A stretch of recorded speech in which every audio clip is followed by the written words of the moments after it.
Assalamualaikum warahmatullahi wabarakatuh. Kali ini kita akan melanjutkan materi pembelajaran kita bab 4. Adapun pembahasannya yaitu mengenai adab membaca Al-Quran dan berdoa. Al-Quran merupakan firman Allah Subhanahu wa Ta'ala yang memiliki kebenaran secara mutlak. Kebenaran yang tidak perlu diragukan bagi orang-orang yang beriman kepada Allah Subhanahu wa Ta'ala. Al-Quran memberikan bimbingan kepada manusia untuk menempuh jalan kebenaran yang akan membawa kebahagiaan dunia maupun akhirat. Suatu kebenaran yang hakiki yang menjadi cita-cita semua manusia.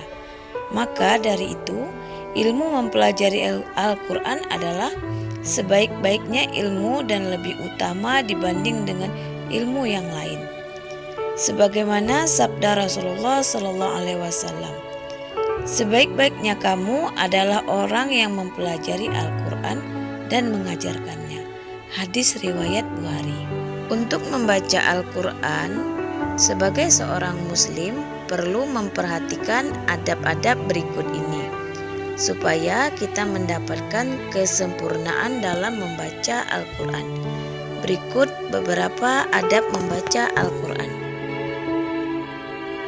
Yang pertama, membaca Al-Quran dimulai dengan isti'azah.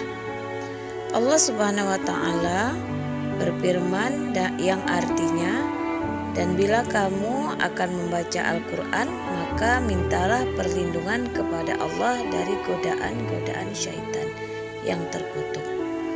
Quran Surah An-Nahl ayat 98. Membaca Al-Quran dengan tidak mengganggu orang yang sedang sholat dan tidak perlu membaca dengan suara yang terlalu keras atau di tempat yang banyak orang.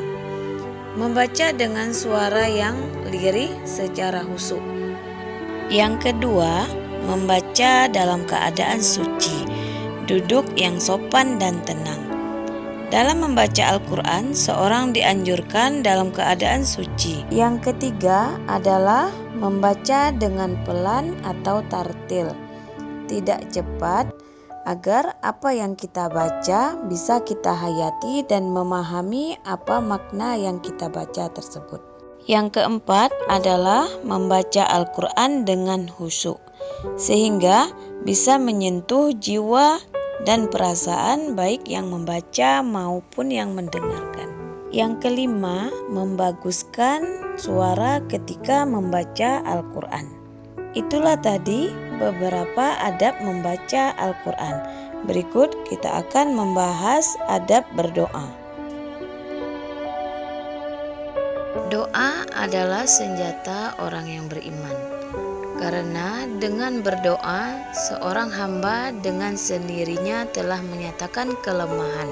Kita selaku hamba yang beriman tentu dianjurkan untuk selalu berdoa dan memohon pertolongan hanya kepada Allah semata.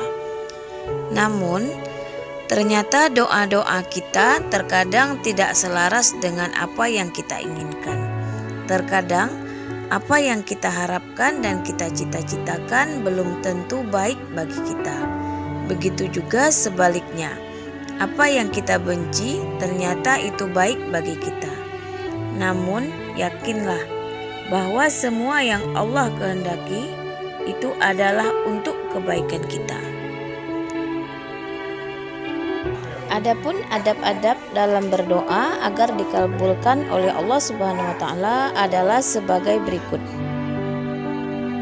Yang pertama, dengan menghadirkan hati.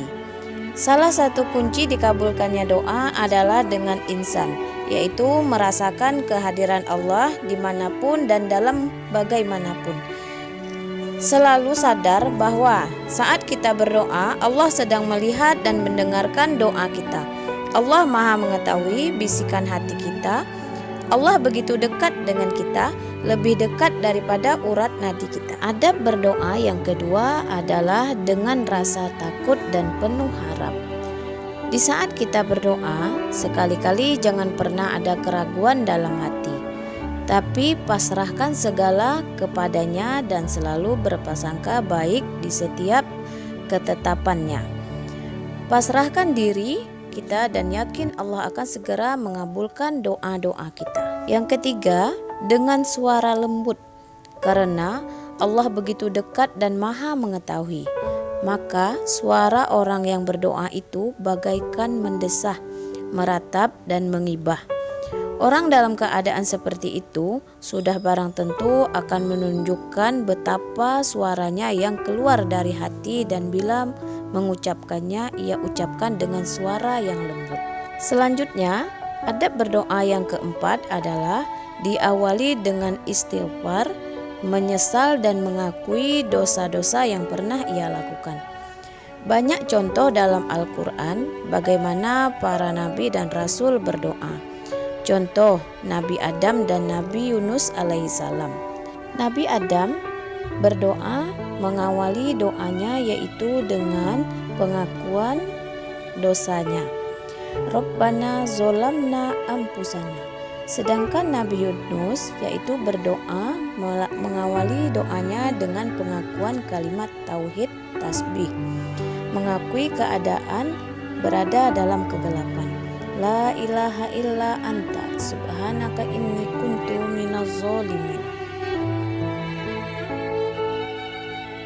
Itulah tadi beberapa adab membaca Al-Quran dan berdoa.